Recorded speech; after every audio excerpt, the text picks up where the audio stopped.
My job is to introduce Naomi Tutu. The challenges of growing up Black and female in apartheid South Africa have been the foundation of Naomi's life as an activist for human rights. Those experiences taught her that our whole human family loses when we accept situations of oppression, and how teaching and preaching hate and division injures all. She was born in South Africa and has had the opportunity to live in many communities and countries. She was educated in Swaziland, the US, and in England. Growing up as the daughter of has offered Naomi Tutu many opportunities and challenges in her life. Most important of these has been the challenge to find and follow her own path. Her professional experiences range from being a development consultant in West Africa to being program coordinator for programs on race and gender-based violence in education at the African Gender Institute at the University of Cape Town. In addition, she has taught at the University of Hartford, University of Connecticut, and Brevard College here in North Carolina. She served as program coordinator for the Historic Race Relations Institute at Fisk University. Ms. Tutu established Nozizwe, she told me how to say this, Nozizwe Consulting, her own consulting business. Nozizwe means mother of many lands, in her mother tongue, Xhosa, and in the name given to her by her maternal grandmother. The guiding principle of Nozizwe Consulting is to bring different groups together, to learn from and celebrate their differences and acknowledge their shared humanity. It offers educational and partnership trips to South Africa for various groups and organizations. She is the recipient of 4 honorary doctorate degrees from university and colleges in the US and Nigeria, and she will receive her Master of Divinity degree in May, which is very soon. Oh, received it, I'm sorry, last May. Right, yes. She received it last May. She is also, while she does all of this, the single mother of 2 daughters and a son. So it is our honor to have Naomi with us, and she will come and lead us in Bible study. I hope everybody has your text that she will use. If you don't, raise your hands and one of the ushers will bring you one. Thank you, Naomi.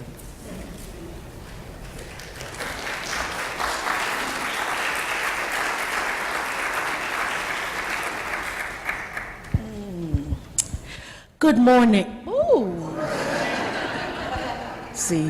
I see, I'm a middle child and I always project anyway, so the mic was just a shock. So good morning, and it is truly a pleasure to be with you here at Pullen. And I would be seriously remiss if I didn't do a special shout out to my darling husband sitting in the back there, Brian Crisp from from Pullen, who not only was key in getting me invited this year, but also has been amazing in running me around and feeding me, even after he made me wait for him at the airport. But that's okay, boo. That's okay. Okay? So I'd like to start the Bible study by reading the text that we have. And let me just quickly say, before I do that, is to say that originally I was going to do the Bible study on the text that we will be using in the service, and that is the basis for my sermon. But I am a cradle Anglican, Episcopalian, and this text is on the lectionary for today. And I told Brian yesterday that yesterday morning at 3:06, I woke up with the road to Emmaus right on my and I was like, oh Lord, that is Jesus talking to me. Like, you cannot mess up the lectionary. If you're not going to preach about it, you're going to at least do Bible study on it. So that's what comes of being an oppressed Episcopalian. So here is our reading.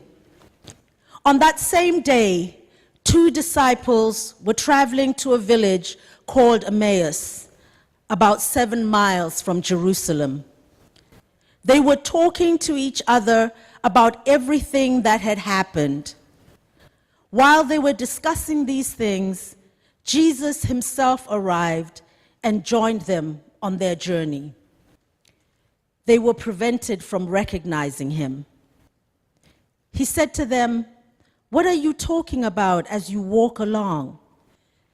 They stopped, their faces downcast. The one named Cleopas replied, "Are you the only visitor to Jerusalem who is unaware of the things that have taken place there over the last few days?" He said to them, "What things?" They said to him, "The things about Jesus of Nazareth. Because of his powerful deeds and words, he was recognized by God and all the people as a prophet. But our chief priests and our leaders handed him over to be sentenced to death, and they crucified him. We had hoped he was the one who would redeem Israel. All these things happened 3 days ago. But there's more. Some women from our group have left us stunned. They went to the tomb early this morning and didn't find his body. They came to us saying they had even seen a vision of angels who told them he is alive. Some of those who were with us went to the tomb and found things just as the women said. They didn't see him." Then Jesus said to them, "You foolish people, your dull minds keep you from believing all that the prophets talked about. Wasn't it necessary for the Christ to suffer these things and then enter into his glory?" Then he interpreted for them the things written about himself in all the scriptures, starting with Moses and going through all the prophets. When they came to Emmaus, he acted as if he was going on ahead, but they urged him, saying, "Stay with us. It's nearly evening, and the day is almost over." So he went in to stay with them.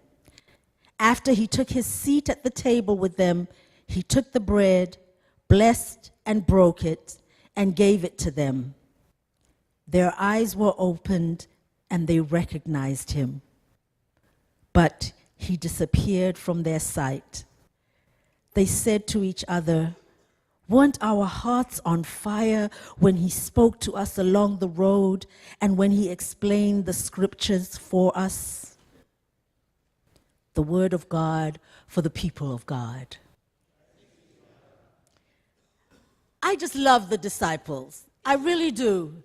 Because they always give me hope. You know?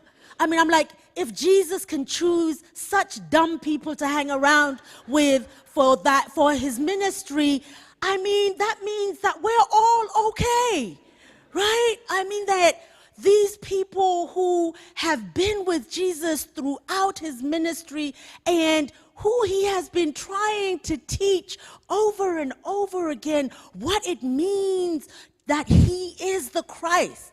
He has told them, he has told them in parables, he's told them in plain Aramaic, he's told them in, maybe threw in some Greek and Latin in there, that he is going to be killed and then be raised again, and still, they didn't get it. You know, and so here they are, here are these two walking and mourning. And it says, they did not recognize him. They were blocked from recognizing him. And that little part is always the part that holds me. It's like, why would they not recognize him? And I've come up with a few theories of my own, and that's probably what I'd like to spend most of our time on. So my first theory is, when you're not expecting to see somebody, you don't recognize them.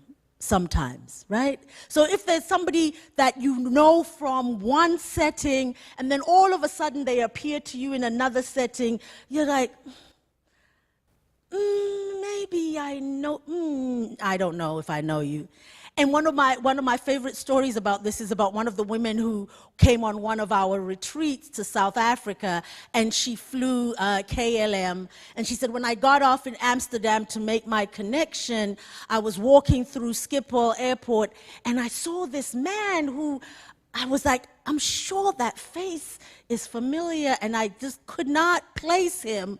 And then I saw the woman he was with, and I was like, oh my gosh, that's my ex-husband, because she recognized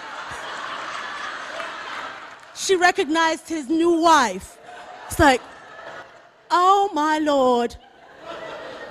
So I'm thinking that maybe these poor disciples, when you're not expecting to see Jesus, you won't recognize Jesus. You need something that brings it back to you that, oh my goodness, that's who that is.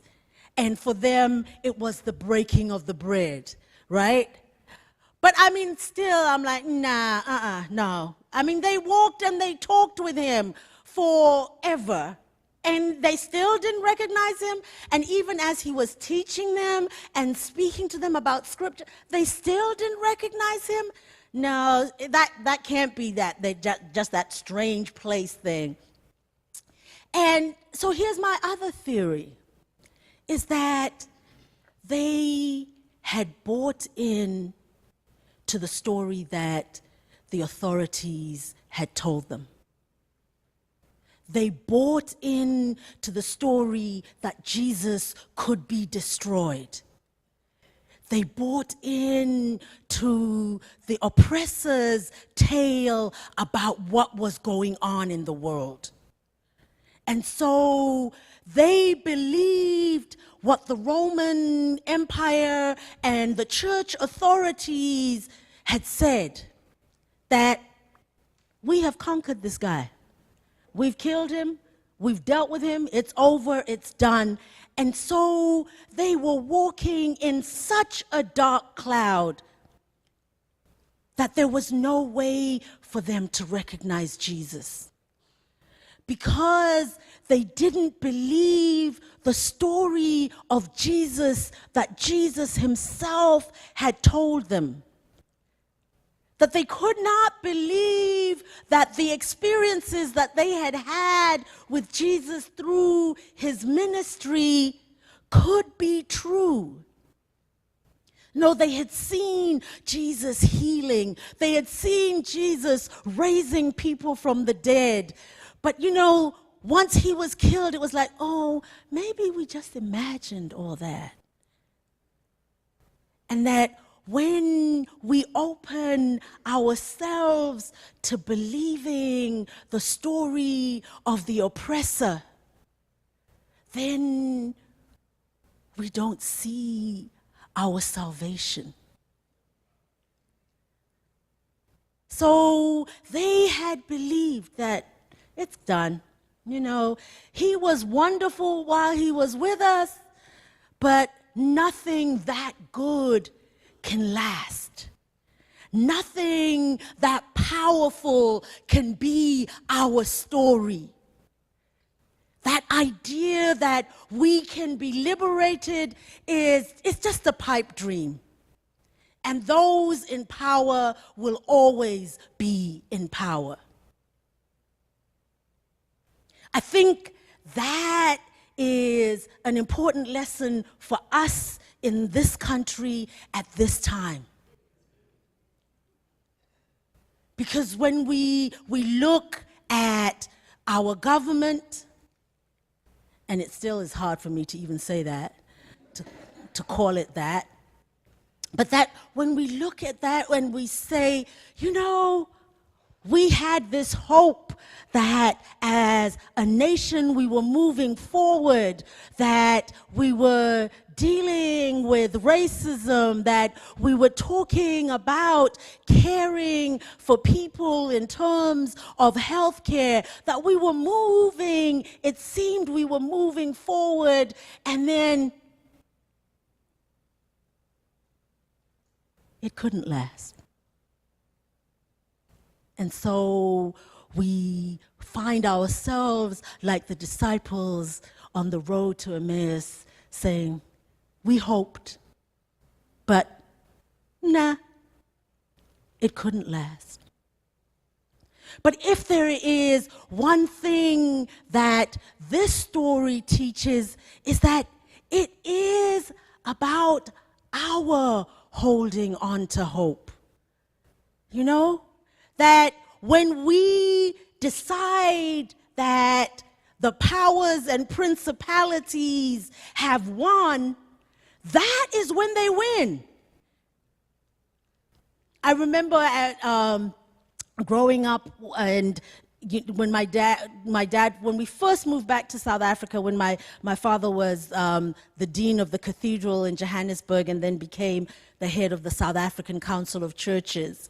And he became one of the most hated men in South Africa, particularly, for white South Africans. It got to a point where when we would be going shopping, we would be like, Dad, don't you want to stay home? You know, I'm sure you'll be really bored shopping with us. And really, it was like, we were just tired of getting the dirty looks and having people saying things. And I remember at one point, I was, this was when we still had landlines. Some of you might be too young to remember this. And in South Africa, particularly in the black townships, the phone was a new thing. And so when the phone rang, we would all run to go and answer the phone. Who's going to get to the phone first? And I normally did. And I remember getting to the phone and picking up and hearing for the first time a death threat to my parents on the phone. And I just stood there holding the phone. I couldn't put it down. I couldn't say anything. I was just 16 years old, and just that hate coming down that phone. How can that possibly be? And my mother came out of the room realizing that somebody had answered the phone, but nobody had said, the phone is for whoever. And so she came out and found me just standing in the hallway gripping the phone.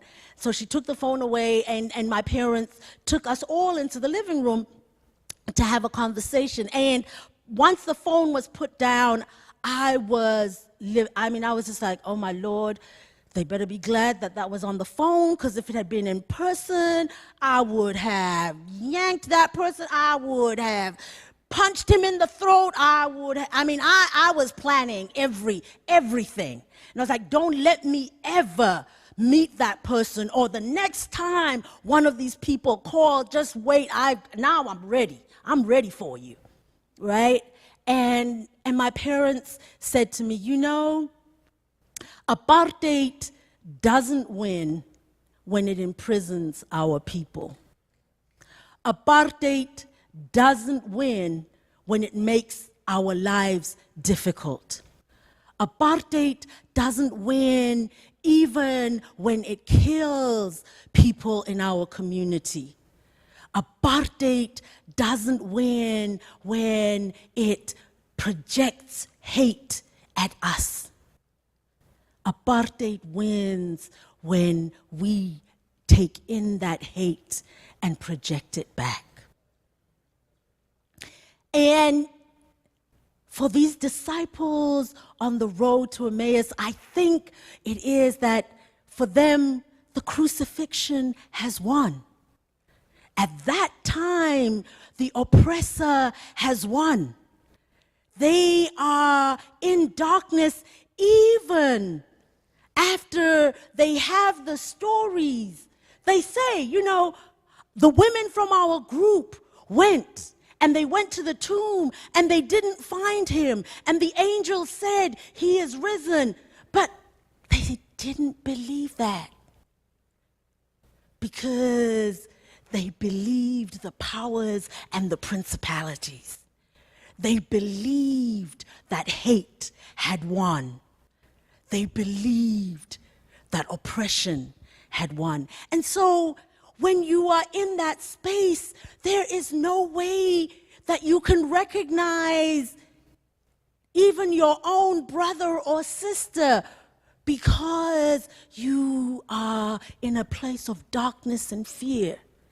So it's not a surprise that they couldn't recognize Jesus, because when you are in that place of knowing that oppression has won, there is no way that you can recognize your salvation. There is no way that you can recognize the power of a resurrection. So I think that one kind of, yeah, that sounds like that would work, right? As to why they didn't recognize him, that would work. But then I have another one. I have another idea. And that is that maybe they didn't recognize him because he was changed. I mean, this is somebody who has died and then risen again. And think about it. I mean, Mary didn't recognize him in the garden, at the very place where he had risen, the very place where they had laid his body. But when she saw him, she didn't recognize him. And I trust Mary before I trust the disciples. You know, I'm like, Mary knew what was going on, right? So if Mary couldn't recognize him, then I'm going to let these ones, I'm going to give them a slip too. I'm going to like, okay, if Mary didn't recognize Jesus until Jesus said her name, then I'm going to give you the benefit of the doubt, Cleopas and whoever you are working with, that maybe Jesus had changed so much that there was no way for them to recognize him. And now, don't get me wrong. I'm not saying that this is equal to what the text is talking about, but again, going back to the experience of South Africa, I had two stories that to me helped me in terms of thinking about the disciples in the text. And the one is he was a priest when I knew him and is now a bishop in South Africa, Malusi Mpumlwane, who was a priest and an activist, and he was one of the people that when we were growing up, he was one of the people that we had running jokes about. And you know, when you're living in a situation of oppression, some of the jokes are really sick, but so be prepared. So he was one of the people that we had a joke about, that, you know, when they would be going through the prison at John Foster, and the head of the John Foster security police would come across an empty cell. He'd be like, "We have an empty cell? Where's Malusi? Somebody go find Malusi, because we need that cell filled." Because he was in and out of security police detention so much that all we could think of was he was filling a need for filled jail cells. And but I remember the day he told us a story of one of the times he was in detention, and that he was being tortured. And he said, you know, as I was there and trying to focus on something apart from the pain I was experiencing in this time of torture, it suddenly came into my mind that these people need us to help them reclaim their humanity. And I kid you not, I mean, I grew up a priest's kid, so there were priests in and out of the house, and I didn't have the awe for priests that many people have even today. I was just like, I know y'all. I've seen y'all coming in here begging for food. So I know. You're just as human as we are, and some of you not even that. So he had been one of the young priests who were almost like big brothers to us. And so, but as he spoke about that experience, he stopped being that Malusi to me. He became something different, something that embodied more than his experience, but also our hope of maintaining our humanity in a situation like apartheid. And I mean, he stayed my big brother, and he still is my big brother, but even today, when I see him, there is something that moves my spirit in a very different way, in that I am seeing someone who has gone through more than I would like to imagine, and has come through it with a greater faith in God and a greater belief in the light. So I could kind of see how the disciples wouldn't recognize this Jesus crucified, died, buried, and risen anew with hope for the whole world in his resurrection. And the second that again makes me think that is, the stories that I'm sure now you all know about President Mandela and how he came out of prison intent on working for reconciliation in South Africa. And again, it is about seeing somebody who has gone through more than human beings should be asked to go through. Someone who the police told, oh, your son died last night, and was not able to bury his child. Somebody who did not get to see his younger children until they were teenagers.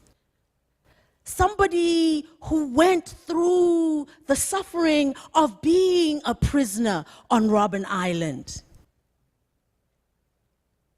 And came out of that experience not seeking vengeance, but believing that a new way of living as South Africans was possible. And in his story, again, I grew up with the two younger Mandela children, and I remember when the news was that he was probably going to be released, hearing Aunt Winnie's younger sister talking about how strict he had been when they were growing up, that when she came to visit her sister and brother-in-law, she wasn't allowed to do anything. And so she was like, yeah, we're all excited that he's coming back, but you two get ready. Y'all gonna be locked down now when he comes out. Right? So don't even think that you're going to be living that wild, crazy life you've been living from now on. And so again, having that perspective of the human being, the father, the older brother-in-law,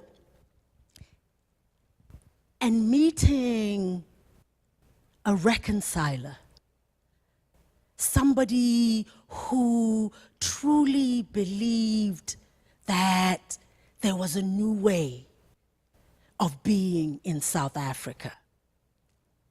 And not sure that those who knew him before he went to jail completely recognized the Mandela who came out of jail.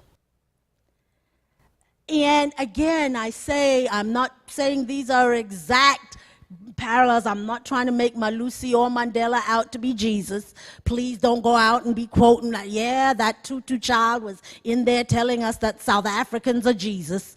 That's not what I'm saying. But that, for me, in studying the Bible, it is always easier for me if I am able to think about it in a way that makes sense in my life.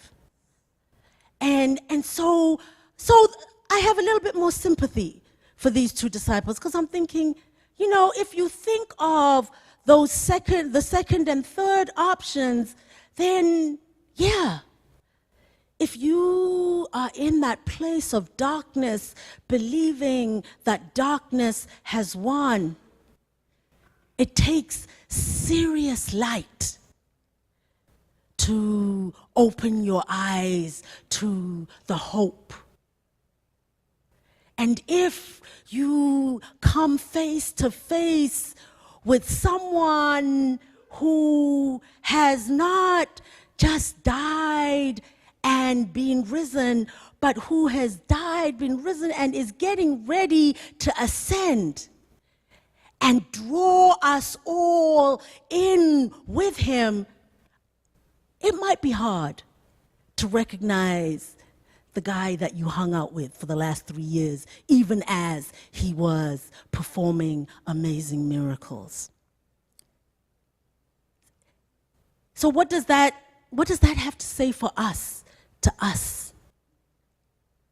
So to us, I think one of the things that it says is, where are we missing seeing our risen Lord? Where are the places that we have allowed ourselves to be taken in by the darkness? Where are the places that we have allowed ourselves to forget that this is God's world, and have rather bought into the idea that this world belongs to powerful men?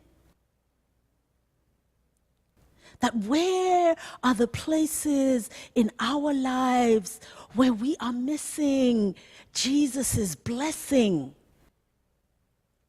Where are the places in our lives where we are missing the call of the risen Christ? Where in our lives are we failing to hold on to the courage and hope that the risen Christ assures us of? I can tell you for myself that on the day after the election, I spent the morning talking to my daughter and to her friends who could not believe that this is where this country had chosen to be. I sat in my daughter's room with her on the bed, sobbing next to me, and on the phone, one of her best friends, sobbing so much that I had to keep saying to her, "Francis, I need you to breathe. I need you to breathe." And at that time, looking at my daughter and listening to Francis and thinking, oh my God, darkness has won. And it wasn't until later in that day that I said to myself, how could you even possibly say that? You speak of yourself as a woman of faith. And you accept that darkness has won? And it took for me to be in conversation with friends and with my spiritual director to say, remember whose you are. Remember whose world this is. Remember that no one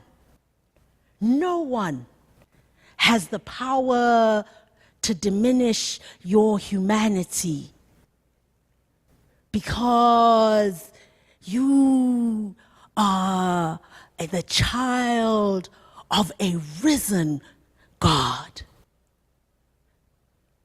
A God who dreamt this world into being and created you because she wanted you.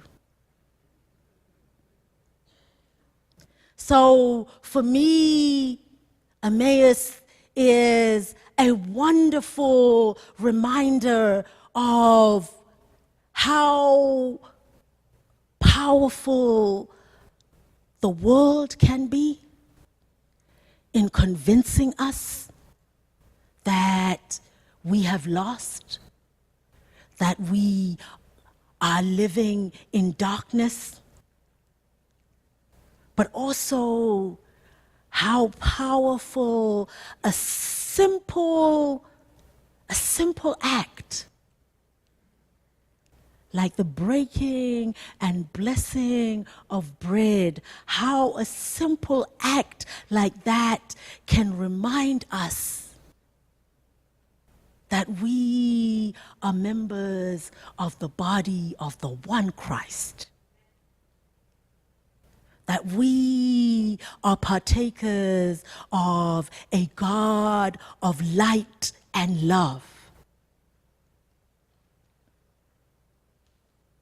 And even if we act like the disciples afterwards, because again, as I said, I just love them. So I love how they say, remember how our hearts jumped within us as he spoke, lying like a rug. Because seriously, if your heart had jumped at his voice and the stories, you would have recognized him before the bread.